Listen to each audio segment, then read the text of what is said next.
Hey family, come on in here to one of my favorite stores, Aldi, so we can get this spaghetti squash. You know what I'm saying? And get us a meal going. I know y'all said that you wanted to see how I made the chicken Alfredo type spaghetti squash meal. Well, this is where you're gonna start off. I had everything at the house, except for I needed a new spaghetti squash. As you can see here, I'm checking them out. If you feeding more than like four people, you want to get a large one because you can section it off into four.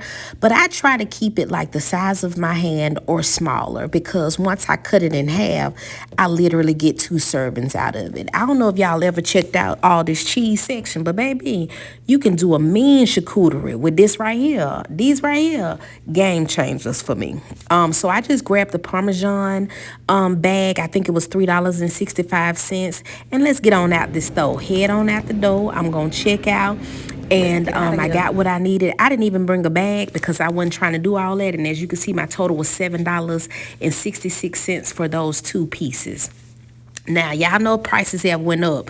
This used to probably would have been like $5, but you know, it is what it is. You want to come home, preheat your oven to 400 degrees, because the longest cooking thing is the squash. It's going to take about 45 minutes to an hour, depending upon the consistency you want. I'm showing you guys when I cut it in half, which it's hard to cut. Squash is hard to cut, so make sure you got a good sharp knife. This is what I use, and I'm showing you, you scoop out the middle of the spaghetti squash. You'll see some of those strands. That's what it's going to look like when it cooks. But you want to get all the seeds out and all what we like to call the guts in the middle. Take all of that out. Make sure it looks clean when you get done, and I'll show you what mine looks like once I get through scooping it out. Sometimes the strands can, hang on in there, but just take your time, and you can, like my metal spoon, I'm pressing it hard so that I can get out as much as I can until I get it cleaned, okay? So you just follow that right there because that's what it looks like on the inside. Once you're done, it's going to look like this, okay? So now you want to season your spaghetti squash. You're going to I put a little avocado oil on it, and then I season with onion powder, garlic powder, a little Himalayan salt, and pepper, okay? And you will notice that the olive oil, it looks like the avocado oil, I'm sorry. It looks like a lot, but I'm going to spread that around inside of there with my spoon, and you will see it's gonna meld down into those into the squash, and whether you know it or not, it's gonna turn into strands just like this, which mimics like a little thin spaghetti. Now it's up to you what consistency you like. If you like your spaghetti more al dente, you gonna cook this for 30 to 45 minutes, okay? But if you like yours a little bit softer, you can go for an hour or a little bit more. Me, I'm right there in between, so about 45 minutes and I was done. You're going to just scrape it with your fork to get your strands. I had me one chicken breast that I freeze separately because it's just me. And I can get two servings out of one chicken breast, maybe three.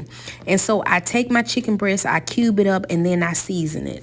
If you see some tahini back there, I was going to use tahini. But if you notice this right here, that chunk of chicken bouillon, because it was more than I anticipated, I omitted the tahini. I did put some lemon pepper in the seasoning later on in my pan with the Alfredo sauce, okay?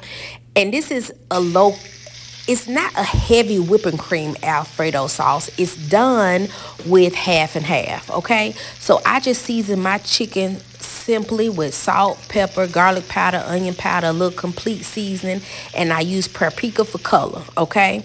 And then I'm going to pan sear it till it gets a little crust on one side. Now, in my recipe I showed y'all, I had mushrooms. I forgot to pick them up at Aldi, so it is what it is. Use what you got. My grandma always said, use what you got. Don't stress. I had onions, so we use onions, okay? If I had mushrooms, I probably would have put onions and mushrooms in it. You could put broccoli. Put whatever you got and what you want in your stuff, okay? It's your choice. It's your world, okay? I'm just a squirrel trying to get a nut. Have y'all heard that before?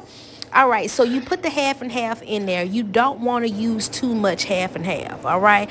You don't want to make this a floater.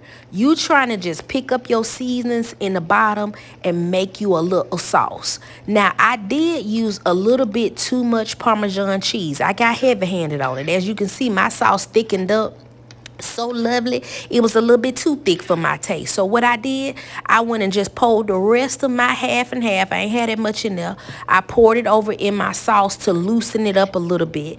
And then it was ready. I stirred it. I let it heat through. But then I took it off the eye because you don't want it to separate, okay? Now, at this moment, I'm like, I'm not really that hungry. So I just took me out some strands from my actual squash and put it on the top, and this is the serving I ate for dinner, okay? And it was perfectly fine for me. As you see, I'm just showing y'all me tasting it. But the trick is, take it to work, okay? Here I go at work, baby, having me a good old-fashioned lunch. You understand me? I'm full, I'm satiated, and this will probably last me all day. And when I tell you it's high protein, you got your squash, so you ain't having a whole bunch of carbs. You got good carbs. When I tell you I love you for real, try this out. Let me know what you think. I love y'all. Have a great day.